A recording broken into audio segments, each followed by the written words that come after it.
huu mfumo mzima wa kumfurusha William Ruto utahitaji kwamba tuwe na mazungumzo magumu sana, kwa sababu haitakuwa rahisi, manake na yeye pia ni mwanasiasa mtajika, amekwepo kwenye siasa na ana wafuasi wake. Mimi ninavyojua ni kwamba formula ya kumuondoa mheshimiwa William Ruto ni kwamba tuingie katika muungano mmoja ili awe na opponent mmoja. Na kwa sababu unajua Wakenya wanasema, na nimejaribu kueleza hapa kwamba tunajaribu kurudisha Kenya kwenye reli ya maadili. Baada ya kukubaliana, ndio maana tunatembea katika maeneo mengi. Tunajaribu kuwashawishi wa Kenya kwamba Kenya does not have a hardware problem. It is not about roads and markets and shiny things.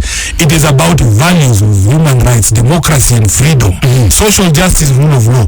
Iwapo wa Kenya watakubaliana na sisi kwamba tunaweza kujenga stadium lakini pia tusiue vijana wetu, iwapo watakubaliana na sisi, basi tutakuwa tumejenga frame. Kwa mfano, sijui mtoe mfano gani. Hii frame ambayo tumejenga hii, tunasema tunataka kurudisha reli Kenya kwa reli ya maadili.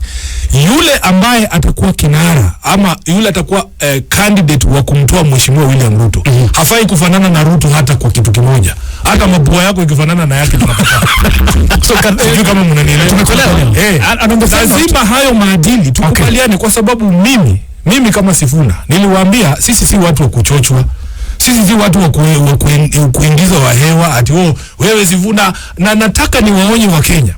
Hii language ambayo nimeanza kusikia hii, wanasema ati Sifuna lazima aende kwa debe. Ati kama sisi Sifuna, nimesikia mwingine akisema hapa ati kama siko kwa debe ati tuachane mapema.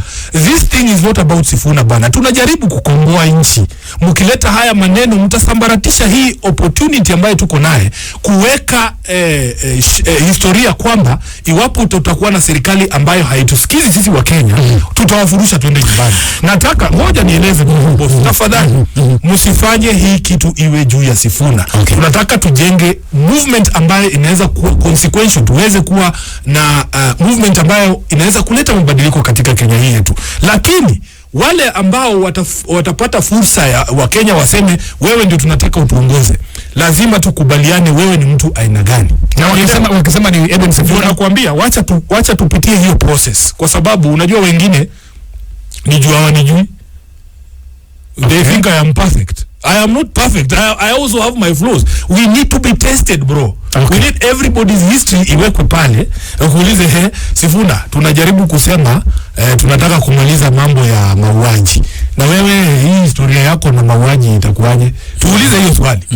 Tunajaribu kufurusha wafisadi. Na wewe hii shamba uko nayo ulitoa wapi? Tukikuweka wewe na Ruto kwa debate, na tumesema hii debate tunaifanya about software, utapita hiyo interview.